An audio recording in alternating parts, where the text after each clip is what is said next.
नमस्कार दोस्तों, आज बात करेंगे सोरियासिस के बारे में। ये हमारी एजुकेशनल वीडियोस जो बनाने के एक सीरीज है, उसमें नेक्स्ट टॉपिक है सोरियासिस। सोरियासिस जो कि विंटर्स में बहुत ज्यादा एग्रवेट करता है, तो मरीजों को ये बात पता होनी चाहिए उन्होंने क्या करना है और क्या नहीं करना है, जिससे उनकी सोरियासिस लिमिटेड रहे। तो दोस्तों, सबसे पहली बात, सोरियासिस एक ऑटो इम्यून डिजीज है। ऑटो इम्यून का मतलब है जहां पे हमारी शरीर की इम्यूनिटी कहीं ना कहीं खुद के अगेंस्ट काम कर रही है। इन्फ्लेमेशन बहुत ज्यादा होता है, क्रॉनिक इन्फ्लेमेशन होता है जो किसी किसी वजहों से फ्लेयर अप्स कर सकते हैं। इसलिए कई बार जो दादा दादी के नुस्खे और बाबा के नुस्खे, ये सब कई बार उल्टे भी पड़ जाते हैं। तो आज हम आपको डूज एंड डोंट सिखाएंगे सोरियासिस से रिलेटेड। देखिए दोस्तों, सबसे जरूरी जो चीज है सोरियासिस के पेशेंट के लिए वो है फ्रिक्वेंटली मॉइस्चराइज करना। एक अच्छा मॉइस्चराइजर चूज करना भी जरूरी है, और मॉइस्चराइजर दिन में कम से कम 2 से 3 बार लगे। सबसे पहली बात, मॉइस्चराइजर को प्रेफरेबली जस्ट आफ्टर आप वॉश लगाएं, लाइक आप नहाते हैं उसके बाद लगाएं, जिससे उसका वाटर रिटेंशन बढ़ जाता है। शाम में रिपीट करें और हो सके तो रात में भी रिपीट करें। उसका बहुत बेसिक सा फंडा है कि मॉइस्चराइजेशन से जो आपकी टॉपिकल सॉल्यूशंस हैं सोरियासिस के लिए, जो आपके डॉक्टर ने आपको प्रिस्क्राइब करे हैं, वो अच्छा काम करते हैं, पहली बात। दूसरी बात, सोरियासिस से एसोसिएटेड जो सारा रूखापन होता है वो कम रहता है। तीसरी बात, रेडनेस और इचिंग भी घटती है। दूसरी सबसे इंपॉर्टेंट चीज जो आपने करनी है, अपने डॉक्टर की बात माननी है। प्रॉब्लम ये है कि हम लोग लिख के देते हैं 2 हफ्ते बाद आना है, 4 हफ्ते बाद आना है, एक ड्यू डेट भी डाल के देते हैं प्रिस्क्रिप्शन पे, लेकिन मरीज अपने हिसाब से, पेशेंट अपने हिसाब से प्रिस्क्रिप्शन को ऊपर नीचे करता है, दवाइयों को ऊपर नीचे करता है, डॉक्टर को टाइम से इन्फॉर्म नहीं करता, रेगुलर फॉलोअप्स में नहीं आता। बीमारी कम होती है तो खुद ब खुद इलाज बंद कर देता है, या बीमारी बढ़ती है तो कई बार खुद से डोज भी बढ़ा देता है। ऐसी गलती हमने नहीं करनी है दोस्तों। हमें अपने डॉक्टर के संपर्क में रहना है और उनकी बात को मानना है। तीसरा सबसे जरूरी चीज जो सोरियासिस के पेशेंट को करना चाहिए वो है कि अपने स्ट्रेस को मैनेज करना आना चाहिए। ये साइंटिफिकली प्रूवन है कि सारी ऑटो इम्यून डिजीजेस स्ट्रेस की वजह से फ्लेयर अप होती हैं। तो स्ट्रेस का मैनेजमेंट आना चाहिए, आपको एंजाइटी नहीं लेनी है, अपना फिजिकल और मेंटल स्ट्रेस कम रखना है। उसकी मदद आप ले सकते हैं योगा के थ्रू, रेगुलर एक्सरसाइज के थ्रू, और मे बी थेरेपी के थ्रू। चौथी सबसे जरूरी चीज, देखिए सोरियासिस को कभी भी एक आइसोलेटेड स्किन की डिजीज मानना सबसे बड़ी बेवकूफी है। सोरियासिस की कई सारी कंट्रीब्यूटिंग फैक्टर्स रहते हैं, लाइक ओबेसिटी मतलब मोटापा, कई बार कार्डिक डिजीज के साथ रिलेटेड होती है, आपकी डायबिटीज के साथ फ्लक्चुएट करती है। तो आपको अपनी कोमोबिडिटीज का भी ध्यान रखना है, रेगुलर बीपी चेक करना है, बीच बीच में शुगर जरूर चेक करें, अपना वेट का ध्यान रखें, अपनी डाइट ठीक रखें, मीठा तला हुआ कम से कम खाएं, जिससे आपकी बॉडी की ओबेसिटी ना आए। पांचवा सबसे जरूरी चीज और सबसे नेचुरल चीज और फ्री की चीज जो मरीज ले सकते हैं वो है सन एक्सपोजर। देखिए, हम अनलिमिटेड सन एक्सपोजर को नहीं बोल रहे, हम एक कंट्रोल्ड सन एक्सपोजर को बोल रहे हैं।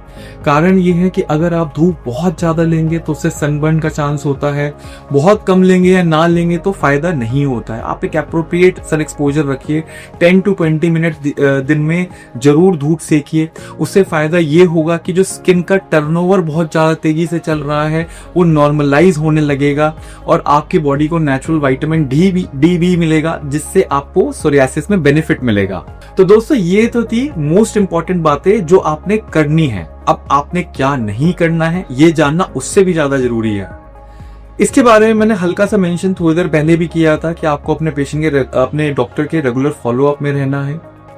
आप अपनी ट्यूब्स या टॉपिकल सॉल्यूशन जो भी आपको आपके डॉक्टर प्रिस्क्राइब करते हैं, दवाइयाँ प्रिस्क्राइब करते हैं, आप उनको सडनली बिल्कुल मत रोकिए। उसका बहुत सिंपल सा रीजन है, बीमारी का फ्लेयर अप होता है। एक डिजीज एंटिटी होती है पस्चुलर सोरियासिस, मतलब सोरियासिस के निशानों में ही पस के दाने पड़ना, वो भी कई बार खो जाता है सोरियासिस के पेशेंट में। दूसरी सबसे इम्पॉर्टेंट गलती जो लोग करते हैं, सोरियासिस के निशान वैसे तो कुछ खुजली वाले नहीं होते, बट कई बार पेशेंट को ड्राइनेस की वजह से इचिंग आ रही होती है तो वो स्क्रैच कर देते हैं। अब देखो, स्क्रैचिंग से 2 या 3 प्रॉब्लम है। एक साइंटिफिक नेम है कीबनर फिनोमिनन। कीबनर फिनोमिनन का मतलब होता है कि खुजाने से या चोट लगने से सोरियासिस के नए निशान आना जहां पे निशान नहीं है। एक तो ये बीमारी बढ़ेगी, पहली बात। दूसरी बात, ऑब्वियसली आप अगर इच करोगे बहुत ज्यादा तो निशान आएंगे, ब्लीडिंग होगी, जो दिखने में बहुत बुरा लगता है। तो अगर ऐसा कुछ आपको इचिंग होती है, रूखापन आता है, उसके लिए आप एंटीहिस्टामिनिक लो, मतलब खाने की गोली खाओ जिससे खुजली ना आए, या रेगुलरली अच्छे से मॉइस्चराइज करो कि ड्राइनेस ना आए। क्योंकि अगर आप ऐसा स्क्रैच करेंगे बहुत ज्यादा तो आपकी बीमारी और भद्दी दिखाई देगी। तीसरी जो लोगों को एक बहुत बड़ी गलत फहमी होती है कि कुछ आप ऐसी ग्लूटेन फ्री डाइट ले लोगे तो सोरियासिस ठीक हो जाएगा। जैसे कि कई बार लोग कहते हैं सफेद निशान हो गए हैं तो खट्टा नहीं खाना है। ऐसा दोस्तों कुछ खास एग्जिस्ट नहीं करता। सोरियासिस के जो डोंट हैं, मतलब कि जो नहीं खाना है या लेना है, वो मेनली अल्कोहल, स्मोकिंग और बहुत ज्यादा तेल वाला खाना है, तेल या बहुत ज्यादा मीठा, जो आपको ऑब्वियसली पता है कि वो गलत हो सकता है आपके शरीर के लिए। बाकी ज्यादातर चीजें बिल्कुल अलाउड है। हरी सब्जियां, दाल, कोई अंडा लेना चाहता है अंडा भी ले सकता है, कोई अगर नॉन वेज में चिकन लेना चाहे चिकन भी ले सकता है। व्हाइट मीट अलाउड है। तो दोस्तों फालतू की एडवाइस नहीं लेनी है हमने एक बैलेंस डाइट लेनी है। एंटी इन्फ्लेमेटरी फूड की तरफ जाना है, जैसे कि बेरीज आ रही हैं इन दिनों बहुत अच्छी, आप बेरीज कंज्यूम कर सकते हैं। एवोकाडोज बहुत ज्यादा अच्छे फैट में रिच होता है, आप एवोकाडो का हफ्ते में 2 या 3 बार ले सकते हैं। तो आप ऐसी कोई जेन्युइन एडवाइस फॉलो करें, आप फालतू ही चीजों को ना फॉलो करें। और दोस्तों सबसे जरूरी एक गलती जो लोग करते हैं, उनको सोरियासिस की बीमारी अपनी स्किन पे होती है, लेकिन उनको साथ में कभी कभार जोड़ों के दर्द आते हैं। वो जोड़ों के दर्द के लिए अगल बगल से ऐसे ही हल्की फुल्की दवाई लेते रहते हैं।